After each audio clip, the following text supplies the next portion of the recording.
Stop making these writing mistakes. 10 game-changing tips that actually work. 2026. You know what's embarrassing? Sending an email with a stupid typo, or worse, a job application that sounds like it was written by a robot. Here's the thing. Your writing is being judged every single day, and most people have no idea they're making the same mistakes over and over.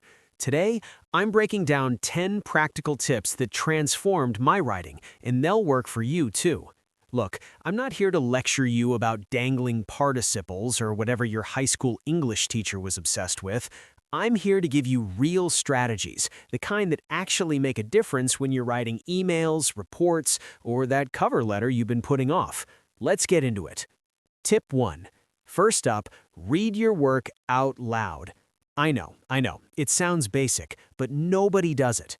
Here's why it matters. When you read silently, your brain autocorrects. It fills in gaps. It smooths over awkward phrases. But when you read out loud, you catch everything. The weird rhythm, the repeated words, that sentence that made perfect sense in your head but sounds completely ridiculous when you actually say it.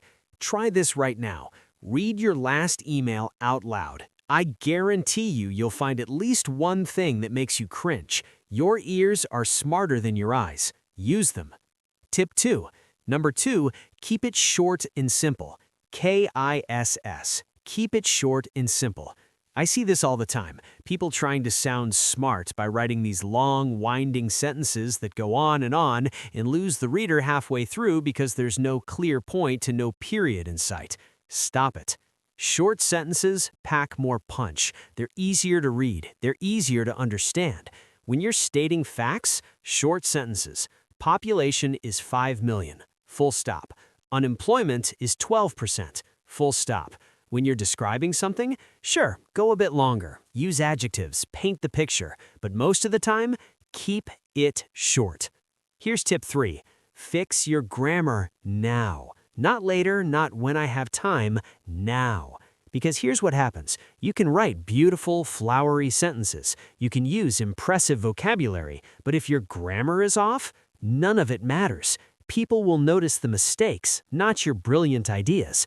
It's like showing up to a job interview in a stained shirt. Doesn't matter how qualified you are, first impression's already ruined. Focus on getting the basics right first. Then you can get fancy. Wrong prepositions, missing articles, incorrect tenses, hunt them down and eliminate them. Tip number 4 is my favorite. Read everything, but not old stuff.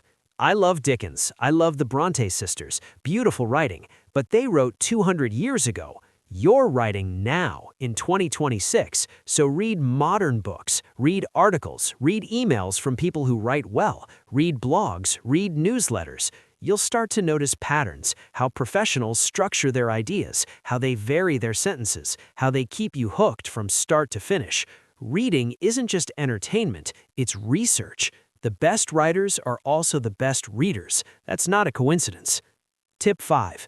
Keep a diary or journal. And I don't mean dear diary, today was nice. I mean actually write every day, even if it's just a few sentences about what you noticed, what you thought, what happened. This builds your writing muscle. You get comfortable putting thoughts into words. You experiment with different ways of saying things. And here's a bonus trick, sentence mining.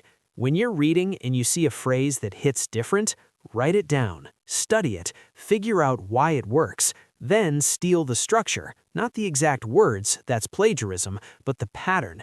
That's how you level up. Tip 6. Number 6 is stop translating in your head.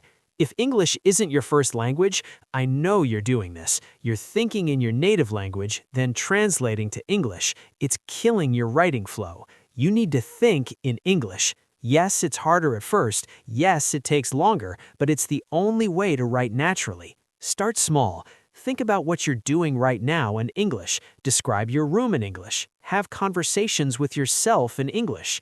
Weird? Maybe. Effective? Absolutely. Here's tip 7. Know your audience. Are you writing to your boss, a client, your friend? The answer should change everything about how you write. I used to imagine the CEO of my company reading every email I sent, even the boring ones. That kept me sharp. formal or informal, friendly or professional, detailed or brief. Match your tone to your reader. An email to your colleague on the next floor can be casual. An email to a potential employer, that needs to be crisp, professional, polished. Get this wrong and you'll sound either too stiff or too sloppy. Neither is good. Tip 8. Have a structure before you start. Most people just start typing. Then they wonder why their writing is all over the place. Think first, write second.